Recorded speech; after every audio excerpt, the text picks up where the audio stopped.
कि स्वामी जी गुरु दीक्षा इसका क्या महत्व है, वो दिन का क्या महत्व है, वो पूजा का क्या महत्व है। देखिए, जैसे हम सूर्य की गर्मी, सूर्य की ऊर्जा प्रत्येक मनुष्य महसूस करता है। सूरज है ना, सूरज उगता है, उगने के बाद में सबको प्रकाश देता है, सबको ऊर्जा देता है। हाँ, जिसने दरवाजे खिड़कियाँ बंद कर रहे हैं उसकी बात अलग है। बाकी जिसने भी अपने दरवाजे खिड़कियाँ खोली है उनके घर में सूरज का प्रकाश आता है, सूरज की ऊर्जा आती है, प्रत्येक मनुष्य मात्र को आती है। लेकिन कितने लोगों को उसका एहसास है, कितने लोगों को फुर्सत है कि सूरज की ओर देखे, सूरज को नमस्कार करे, सूरज को धन्यवाद दे कि तेरी ऊर्जा के कारण मुझे उत्साह आया, मुझे अच्छा लगा।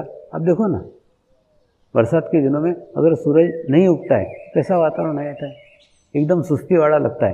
क्यों? क्योंकि सूरज की ऊर्जा हमको प्राप्त हुई नहीं। बिल्कुल ऐसा का ऐसा ही है। कितने मनुष्यों को पता है कि अपने भीतर कोई आत्मा भी होता है, कोई परमात्मा आत्मा के रूप में हमारे भीतर बैठा हुआ है। कितने लोगों को एहसास है। ये एहसास करना, ये रिकॉग्निशन करना, इसको मानना, ये मान्यता देना, यही गुरु दीक्षा का महत्व है। गुरु तो सूरज की तरह सबको प्रकाश देगा, सबको ऊर्जा देगा, सबको एनर्जी देगा। लेकिन आपने उसको जाना क्या कि उसकी एनर्जी मुझे मिली है, उसकी ऊर्जा मुझे मिली हुई है। ये मिलना, ये जानना, इसको रिकॉग्निशन करना, उसको मान्यता देना, देखिए वो तो एक साइडेड है। जैसे सूरज सबको ऊर्जा देता है एक तरीका, लेकिन तुम उससे कितनी ऊर्जा लेते हो वो तुम्हारे ऊपर है। तो उसकी मान्यता मानना कि सचमुच गुरु से मुझे गुरु दीक्षा मिली है, गुरु से मुझे आत्म साक्षात्कार मिला है, गुरु से मुझे आत्मा अनुभूति मिली है और गुरु से मुझे अंतर्मुखी शक्तियाँ प्राप्त हुई है। और अंतर्मुखी शक्तियाँ प्राप्त होने के बाद में मेरी भीतर और भीतर की यात्रा प्रारंभ हो गई है और परमात्मा को मैंने अपने भीतर ही अनुभव किया है। इस बात को मानना, इस बात की मान्यता देना, ये सब गुरु दीक्षा के कारण होता है। गुरु दीक्षा वो माध्यम है जिस माध्यम से हम इन सब चीज़ों को मान्यता देते हैं। मानने पे ही सब कुछ है ना। देखिए, आध्यात्म की शुरुआत ही मानने से होती है। जैसे हम कोई भी धार्मिक कार्य करते हैं, सत्यनारायण की पूजा करते हैं, पूजा में सबसे पहले वो पंडित जी सुपारी रखते हैं और बोलते हैं ये गणेश जी हैं, और गणेश जी कह करके तुम उसकी पूजा करो। रोज़ हम सुपारी खाते हैं, हमको मालूम है कि ये हम सुपारी खाते हैं, वो सुपारी है, लेकिन उस समय सुपारी को हम गणेश जी मान करके पूजा करते हैं। यानी मानना, मानने से आध्यात्मिकता की शुरुआत होती है। कुछ भी मानना, देखिए मानना यानी क्या, जो दिख रहा है वो न देखते हुए जो नहीं दिख रहा है उसको देखना। सुपारी दिख रही है लेकिन सुपारी को नहीं देखने का, उसके भीतर गणेश तत्व को देखने का, गणेश जी को मानना। गणेश जी नहीं दिख रहे लेकिन उनको देखना, और सुपारी दिख रही उसको नहीं देखना। यही तो आध्यात्मिकता की शुरुआत है। गुरु हमारे शरीर का, 2 हाथ का 2 पैर का व्यक्ति है, हमारे शरीर का मनुष्य है, हमारे जैसे ही सामान्य व्यक्ति है। सामान्य व्यक्ति देखते हुए भी उसके भीतर परमात्मा को देखना,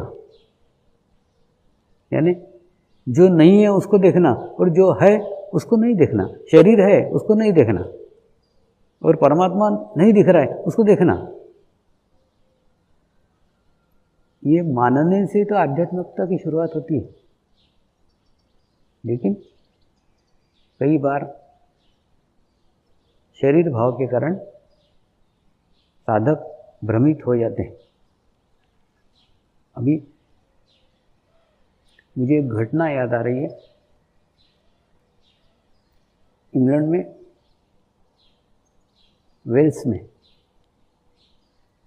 पत्रकारों का शिविर लिया था और शिविर के पश्चात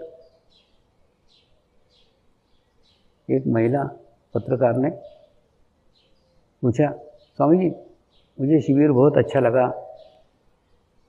मुझे बहुत अच्छी अनुभूति हुई, मुझे बहुत अच्छा ध्यान लगा, लेकिन मेरी इच्छा है कि मैं जाकर के मेरे पत्रकार बंधुओं को, मेरी पत्रकार बहनों को समझाऊं कि अच्छी अनुभूति होती है, अच्छा ध्यान होता है, स्वामी जी के सानिध्य में होता है, स्वामी जी कुछ विशेष है, अलग है।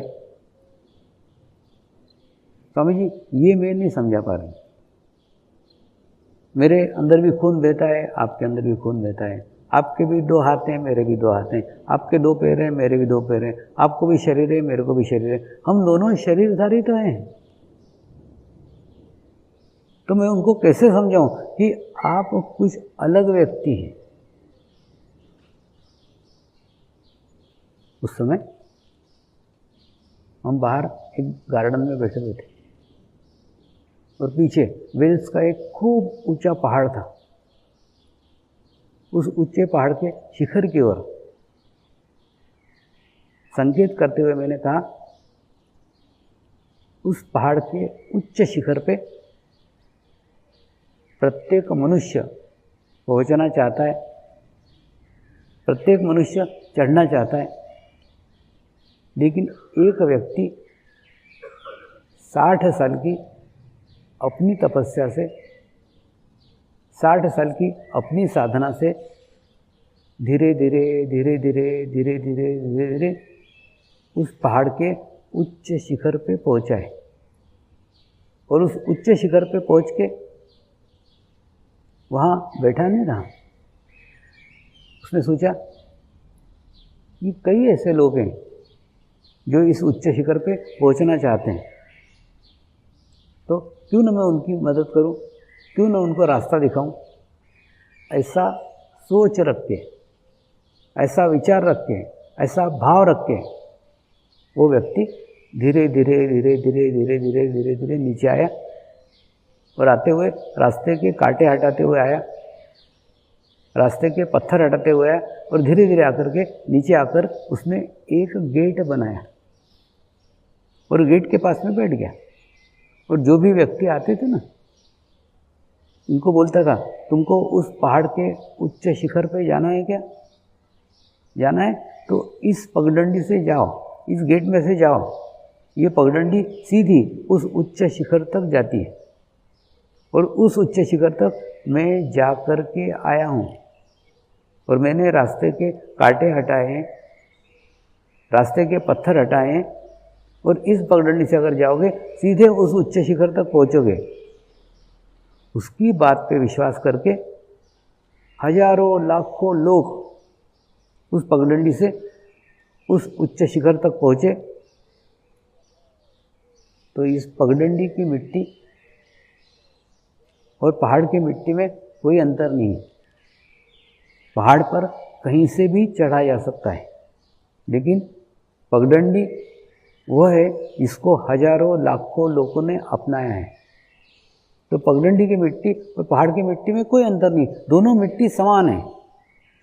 लेकिन पगडंडी की मिट्टी वो मिट्टी है जिसको लाखों लोगों ने अपनाया है, बाकी पहाड़ की मिट्टी को नहीं अपनाया। मिट्टी दोनों समान है, बिल्कुल ठीक ऐसा ही। तेरा शरीर और मेरा शरीर समान है, हम दोनों एक जैसे हैं, बस अंतर एक ही है, इस शरीर के भीतर वो पवित्र आत्मा है, वो शुद्ध आत्मा है, जिस आत्मा के साथ लाखों लोगों की सामूहिकता, लाखों लोगों की कलेक्टिविटी जुड़ी हुई है, लाखों लोग इस आत्मा के साथ जुड़े हुए हैं और ये आत्मा लाखों लोगों के साथ जुड़ी हुई है। बस यही अंतर है, यही अंतर गुरु और शिष्य में होता है।